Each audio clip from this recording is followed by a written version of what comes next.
ከ1.7 ቢሊዮን ብር በላይ የህዝብ ተቀማጭ ገባ። 1200 ኢትዮጵያውያን ለከፋ ችግር የዳረገው የፌንቴክ ሴራ ዛሬ መጋረጃው ይገለጣል። እነ አርቲስት ሰለሞን ቦጋለ፣ ሰራዊት ፍቅሬና መንሱር ጀማል ለምን በፖሊስ ቁጥጥር ስር ዋሉ?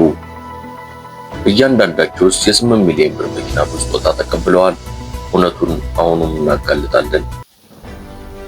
ሰላም ጤና ይስጥልኝ የሉላ አንበሳ ቤተሰቦች፣ ዛሬ በመላው ሀገሪቱ ከፍተኛ ድንጋጤ የፈጠረውን የፌንቴክ ኢንቨስትመንት የ1.7 ቢሊዮን ብር የማጭበርበር ወንጀልና በቁጥጥር ስር የዋሉትን ታዋቂ አርቲስቶች ዝርዝር ይዘንላችሁ ቀርበናል።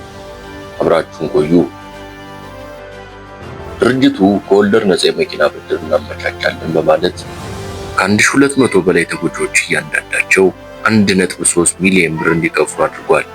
የሚያስደንቀው ግን ፌንቴክ ከታዋቂው የቻይና ቢዋይዲ ካምፓኒ ጋር ምንም አይነት ውል ሳይኖረው የሐሰት ሰነዶችን በመጠቀም ህዝቡን ሲያታልል መቆየቱ በምርመራ ተረጋግጧል።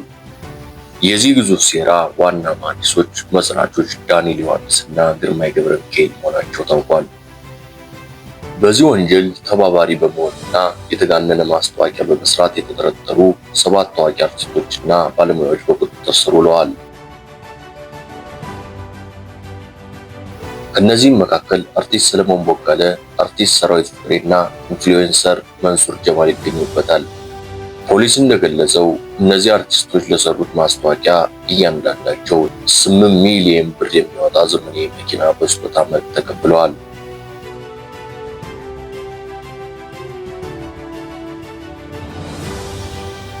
የህዝብ እንባ የፈሰሰበትን ገንዘብ ለግል ጥቅማቸው አውለዋል ተብለው ይጠረጠራሉ። ተነሳ። ከዛ በኋላ ሰው አልደረሰንም 3 ወር ተብሎ እስካሁን አልመጣም ሲል የጅቡቲውን ሐሳብ ያመጣው ነው።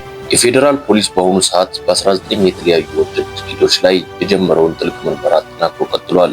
ከገንዘብ ማጭበርበር ጀምሮ በሐሰተኛ ሰነድ መገልገል ድረስ ያሉ ከባድ ወንጀሎች ተካተዋል።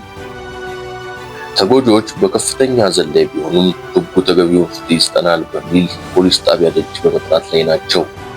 ፌንቴክ ድርጅቱን ሲያስተዋውቅ በዘመናዊ ኤሌክትሪክ መኪናዎች ብቻ አልነበረም፣ የታወቁና ተጽዕኖ ፈጣሪ አርቲስቶችን በመጠቀም ነበር። ብዙዎች መኪናውን ለማየት ሳይሆን አርቲስቶቹን አምነው ክፍያን ፈጽመዋል።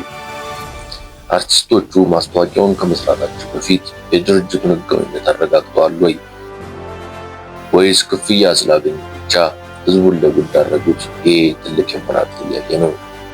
ከቅርብ ቀናት ወዲህ የመንግስት የጸጥታ አካላት በጉዳዩ ላይ እጃቸው አለበት የተባሉ ግለሰቦችን በቁጥጥር ስር ማዋል ጀምረዋል። ከባለስልጣናትና አምባሳደሮች በተጨማሪ በድርጅቱ ውስጥ በኃላፊነት የነበሩ አርቲስቶች ስም እየተነሳ ነው። በሺዎች የሚቆጠሩ እናቶችና አባቶች የለፉበትን ጥሪታቸውን ለዚህ ድርጅት ሰጥተዋል። አሁን ግን የለንም እየደረሳቸው ነው። ፖሊስ ጉዳዩን በጥልቀት እየመረመረ ነው። ተጎጂዎች ህጋዊ መብታቸውን እንዲጠይቁና በስሜት ምንም አይነት እርምጃ እንዳይወስዱ እናሳስባለን። ይህ ታሪክ ለወደፊቱ ትልቅ ትምህርት ነው። ታዋቂነት ታማኝነት አይደለም። ቪዲዮውን ላይክ በማድረግና ሼር በማድረግ ለሌሎች ተጎጂዎች ድምጽ እንሁን። አስተያየታችሁን በኮሜንት ጻፉልን።